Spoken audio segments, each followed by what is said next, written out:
सोचिए, जब आसमान सिर्फ बारिश नहीं फैसला बरसाने लगे, जब ज़मीन अपना सब्र खो दे और जब पानी ज़िंदगी नहीं इंसाफ बन जाए।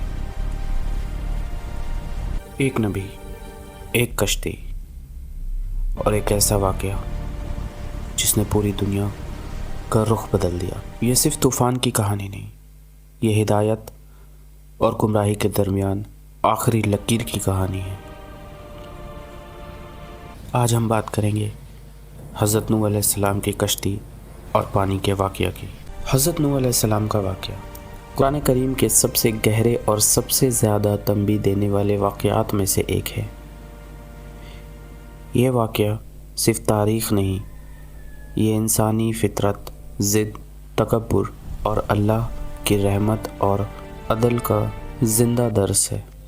हज़रत नूह अलैहिस्सलाम इंसानी तारीख़ के पहले रसूल हैं जिन्हें शिर्क में डूबी हुई कौम की तरफ भेजा गया, और जो कुछ उनके साथ हुआ वो आज भी इंसान को हिला देता है।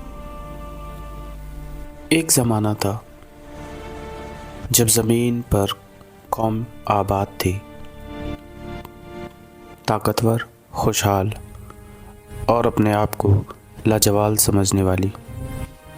ये कौम बुतों की पूजा करती थी और नसर हमारी मदद करो। कुरान बताता है ये सिर्फ पत्थर के बुत नहीं थे, ये उन बुज़ुर्गों के नाम थे जो कभी नेक लोग थे, मगर वक्त के साथ शैतान ने लोगों के दिलों को बदल दिया। यादगार पूजा बन गई और पूजा शिर्क बन गई। सबसे ताकतवर है। इस कौम में अल्लाह ने नूह अलैहिस्सलाम को भेजा। उनका पैगाम सिर्फ एक था, एक अल्लाह की इबादत करो। मगर जवाब में सिर्फ मजाक और इनकार।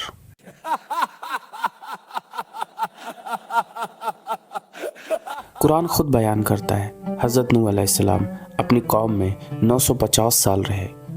950 साल दावत, सब्र और आंसू। वो दिन को दिन और रात को रात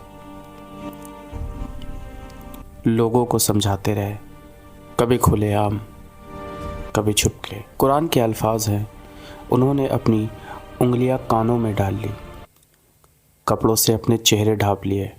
ये आम लोग नहीं, कौम के सरदार भी नूह अलैहिस्सलाम के खिलाफ हो गए। हम देखते हैं कि तुम्हारे पीछे सिर्फ वो लोग चल रहे हैं जो कि सबसे गरीब है।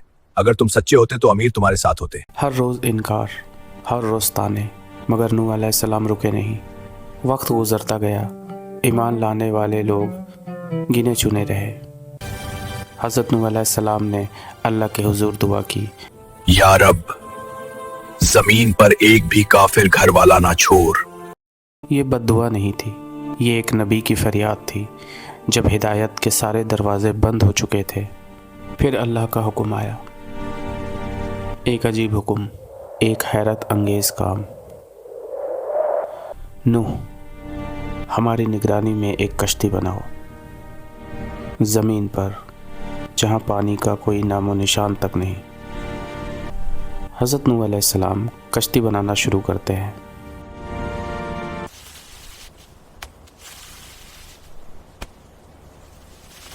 लोग गुजरते हैं, हंसते हैं, ताने देते हैं।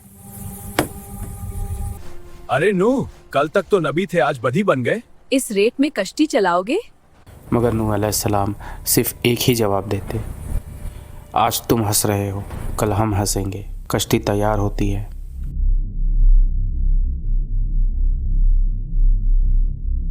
कुरान का वो लम्हा, तंदूर से पानी उबलने लगा।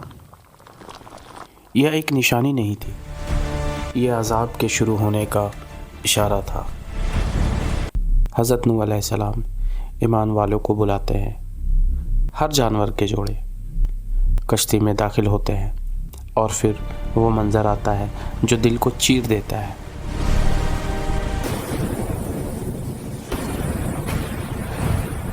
ज़मीन से पानी उबल पड़ता है, कश्ती लहरों के बीच चल रही है और दूर हज़रत नूह अलैहिस्सलाम अपने बेटे को देखते हैं। بیٹا کہتا ہے میں پہاڑ پر چڑھ جاؤں گا، وہ مجھے بچا لے گا۔ ایک نبی، ایک باپ اور ایک آخری پکار۔ اے میرے بیٹے کشتی میں آ جاؤ، آج اللہ کے قہر سے کوئی نہیں بچ سکتا ہے۔